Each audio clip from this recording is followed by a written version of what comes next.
सिद्धार्थ के इस केस के बाद आपके विचार बदले हैं। आप क्या सोचती हैं इस केस के बारे में? प्लीज आपके इल्जामों के पीछे कोई बड़ी साजिश है? बस मुझे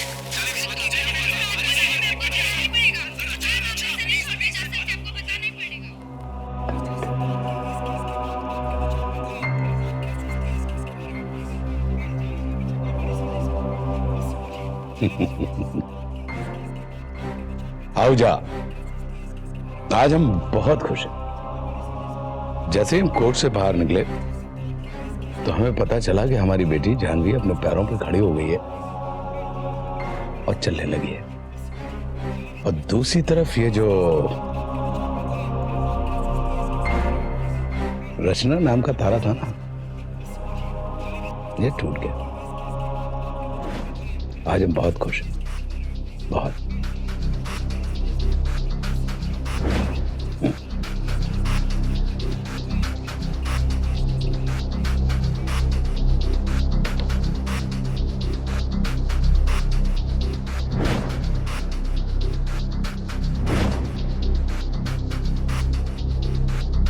Cheers.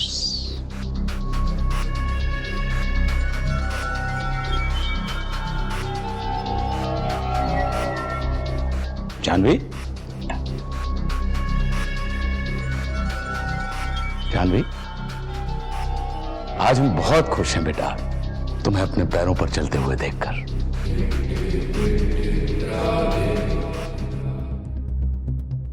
आओ, आने दीजिए उसे।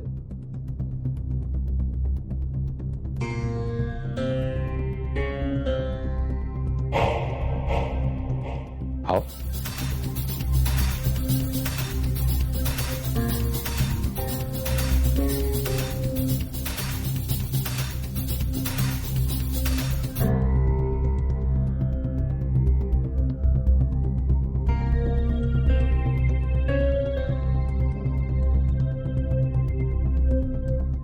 क्या है? मेरा बयान है। इसमें लिखा है कि मेरा गिरना बस एक एक्सीडेंट था, इसमें किसी की कोई गलती नहीं है। इसकी क्या जरूरत थी बेटा? जरूरत थी पापा। मैं नहीं चाहती कि आपको कभी भी ऐसा लगे कि मैं आपके खिलाफ जाऊंगी। इसीलिए अब आपको फिक्र करने की कोई जरूरत नहीं है, खास करके मेरे इस घर को छोड़ के जाने के बाद।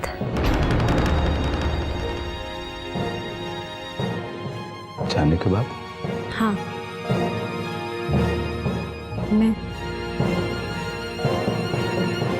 मैं ये घर छोड़ के जा रही हूँ। पर जाने से पहले मैं आपको भरोसा दिलाना चाहती हूँ कि मैं इस बारे में किसी से कुछ नहीं कहूंगी, और आपकी किसी और चीज के बारे में भी नहीं। इसीलिए पापा, अब आपको फिक्र करने की कोई जरूरत नहीं है।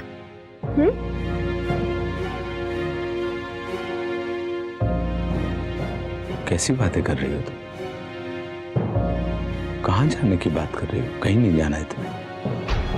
तुम बच्ची हो हमारी, हमारी बेटी। राधे जी,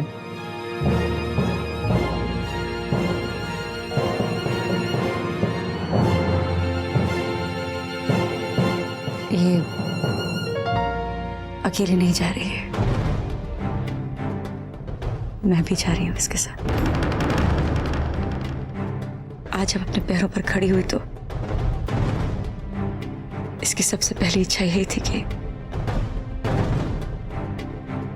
ये घर छोड़कर जाना चाहती।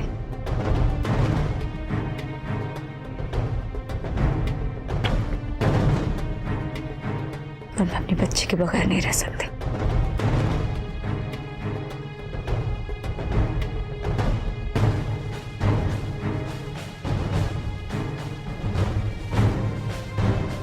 आप घबराइए नहीं, मैं आपके खिलाफ किसी से कुछ नहीं कहूंगी, और अगर कह भी दिया तो आपके लिए तो बहुत आसान है। कह दीजिएगा राधा जी फिर से पागल हो गई। आओ जान।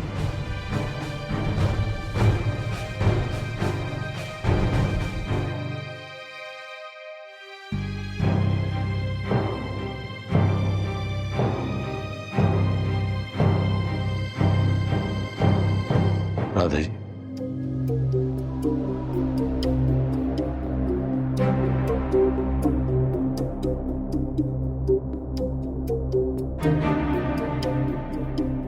क्या कर रही हैं आप? क्यों कर रही हैं ये पागलपन?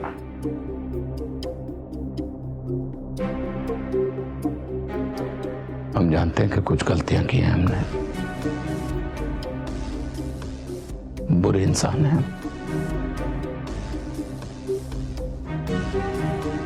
हमने चिल्लाया भी आपके ऊपर, और इन सारी बातों के लिए हम आपसे माफी मांगते हैं। आइए हम तीनों मिलकर अपनी जिंदगी की नई शुरुआत करते हैं। हम आप दोनों के बिना रह नहीं पाएंगे। मत जाइए, हम बहुत प्यार करते हैं आप लोगों से। आप हमारी जिंदगी का हिस्सा हैं। हिस्सा ही नहीं, आप हमारी जिंदगी हैं।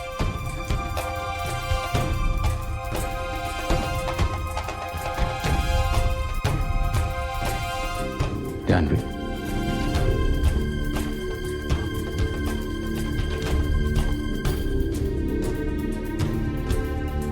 बेटा तुम हमारी जान हो। हम बेइंतहा मोहब्बत करते हैं आपसे, बहुत प्यार करते हैं।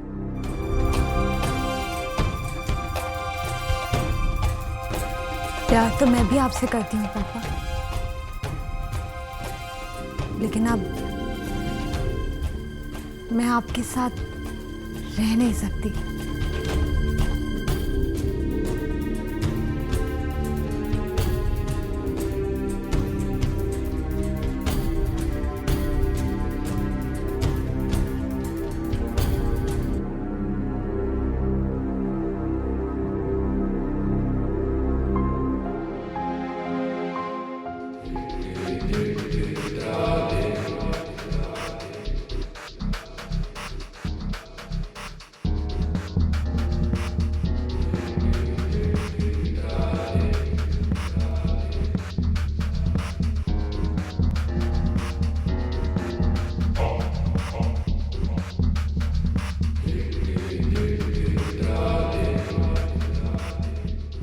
एक दिन ऐसा आएगा, कोई कहो का नहीं, घर की नारी को कहे तन की नाड़ी चाहिए।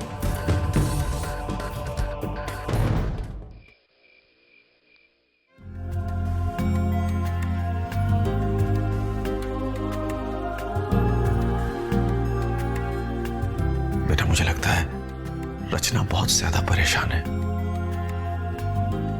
बहुत ज्यादा उदास। हाँ अंकल, मुझे भी यही लगता है, बहुत सोचती है आजकल। हम कुछ करें? बेटा इसलिए तुमको बुलाया है, तुम जाओ उससे बात करो, उसका मन कहीं और लगाओ, उसका जी थोड़ा हल्का हो जाएगा। वरना मुझसे उसकी ये हालत देखी नहीं जा रही। बेटा जाओ। हम जाते हैं।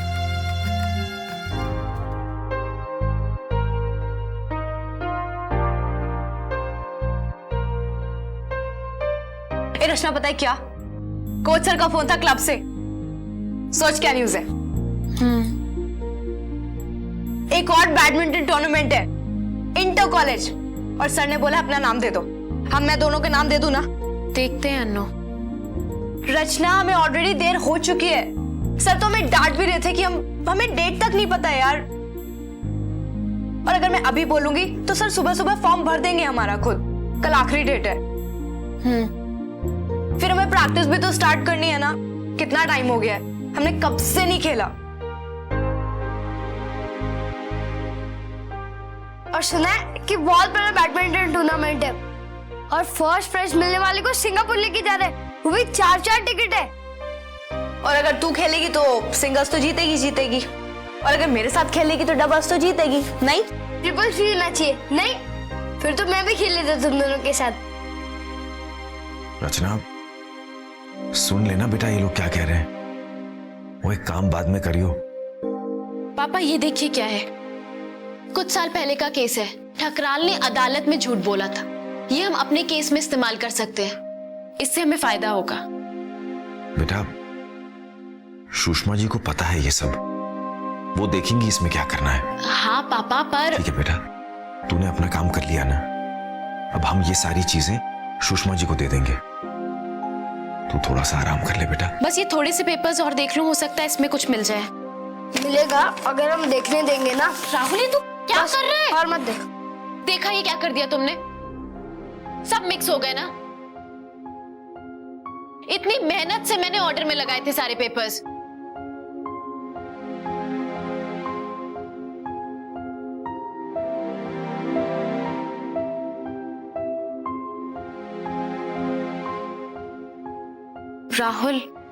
राहुल सॉरी, वो मैं कुछ कर रही थी इसलिए मेरा ध्यान नहीं।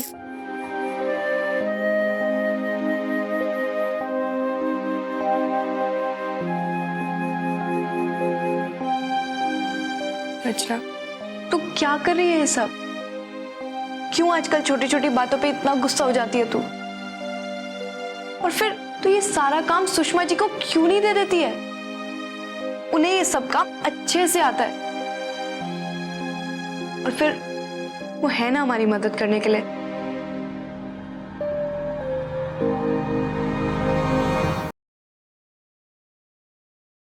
तुम्हारे चुनावी भाषणों में तो बड़ी बड़ी बातें होती हैं कि लड़कियों के साथ छेड़खानी के खिलाफ तुम आवाज उठाओगी, लड़कियों की अस्मिता, उनके गौरव की बात करती हो, और यहाँ पर रात के अंधेरे में बलात्कार के आरोपी इस लड़के को तुम विश्वविद्यालय परिसर से भगाने में मदद कर रही हो क्योंकि ये तुम्हारा मित्र है।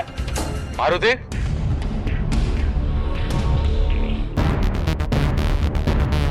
देखो इस लड़की को, हालत देखो इसकी।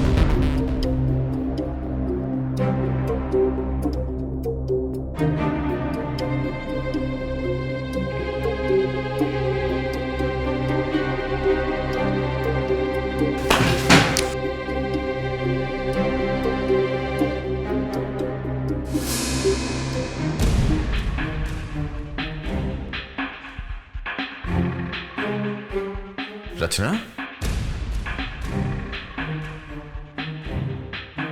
क्या बात है बेटा, इतनी रात गए क्या ढूंढ रही हो? पापा मेरा फोन यहाँ पे ही रखा था मैंने, पता नहीं किधर गया। लेकिन इतनी रात गए फोन किस लिए बेटा? सुषमा जी को फोन, ये रहा। सुषमा जी को फोन करना था। मुझे अभी अभी याद आया कि उस लड़की से तो हमने बात ही नहीं की है जिसने सिड के ऊपर इल्जाम लगाया था। बेटा सुबह कर लेना, रात बहुत हो गई है। नहीं पापा, अभी तो सिर्फ 12 बज रहे हैं। वो इतनी जल्दी नहीं सोती हैं, उनको पढ़ने लिखने का बहुत काम रहता है। मैं सिर्फ 2 मिनट बात करके रख दूंगी। लेकिन फिर भी बेटा ऐसे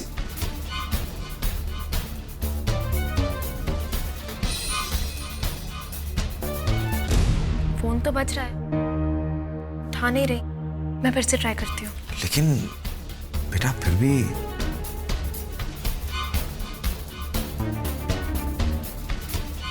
इतनी देर से फोन बज रहा था, उठाया ही नहीं। उनकी नींद तो बहुत कच्ची है, ऐसा हो ही नहीं सकता कि इतनी देर तक फोन बजे और वो ना उठाए। मतलब क्या हो सकता है? इसका मतलब वो घर पे नहीं है, पक्का। लेकिन फिर है कहाँ?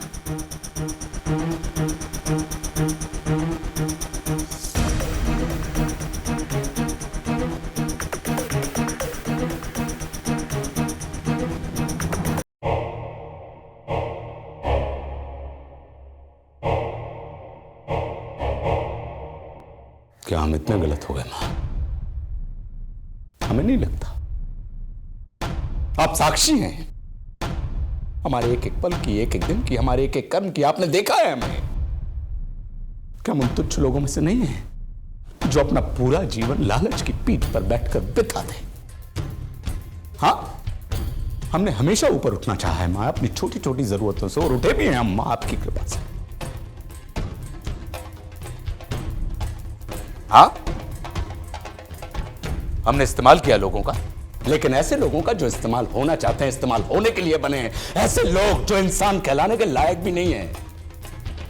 पूरी ताकत भर हमने लोगों की मदद की, भला किया उनका, और बदले में क्या चाहा? सिर्फ वफादारी। क्या ऐसे लोगों को सजा नहीं मिलनी चाहिए मां, जो वफादारी का ढोंग करते हैं?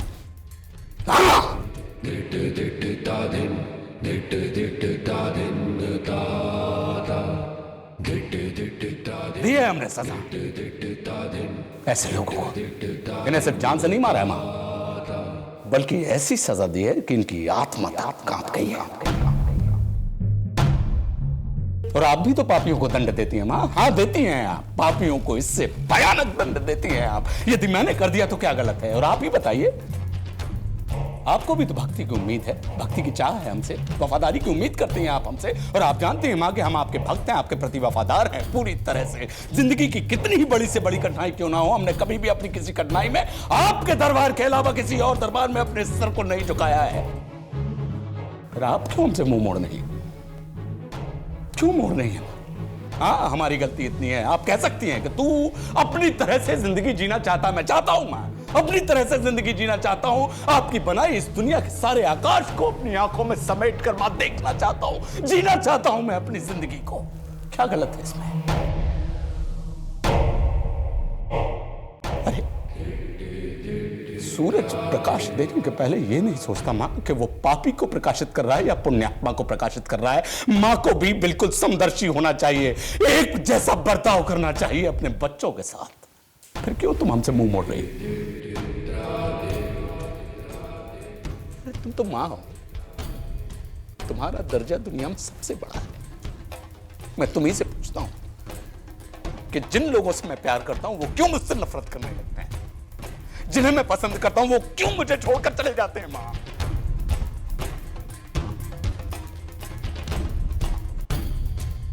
क्यों मेरी बीवी,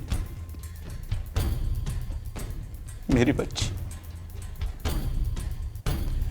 मुझे छोड़कर चले गए? क्यों मेरे इस जगमगाते हुए घर को शमशान बना दिया? क्यों मुझे घर से निकाल कर चौराहे पर लाकर खड़ा कर दिया?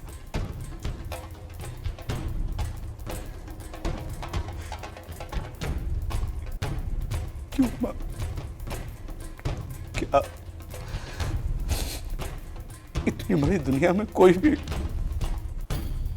मुझे नहीं समझता?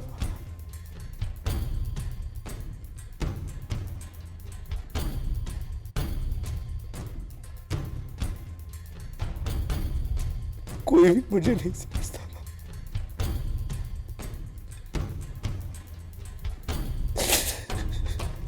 मैं हूं ना।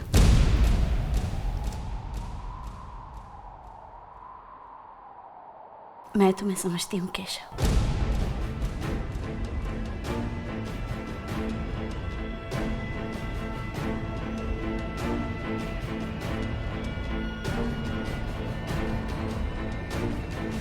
या यूं कहो, कभी समझती थी,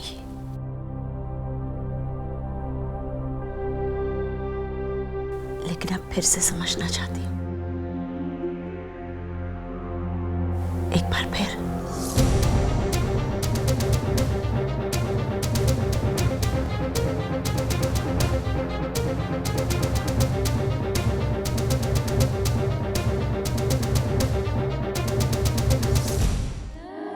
साहस कोई बहुत आम बात नहीं है। ये गुण बहुत ही कम लोगों के पास होता है, और जिनके पास होता भी है वो भी ज्यादातर इसे इस्तेमाल करने से पहले अपने आसपास वालों की खैर और सहूलियत देखने में ही वक्त बिता देते हैं। वीरेंद्र और राहुल इस समय रचना के लिए बहुत परेशान हैं, और उनके पास कारण भी है। वीरेंद्र एक सीधे सादे ईमानदार नागरिक हैं, लेकिन उनके पास रचना जैसी हिम्मत नहीं है। और राहुल, वो तो अभी बच्चा ही है, दुनिया को अभी समझा तक नहीं है ठीक से। वो दोनों रचना को प्यार करते हैं, उसे सहारा देना चाहते हैं, लेकिन शायद अब उन्हें एहसास होने लगा है कि रचना का अस्तित्व इस छोटे से घर से बड़ा हो गया है। शायद इसलिए कहते हैं कि एक योद्धा के बलिदान से बड़ा उसके परिवार का बलिदान होता है।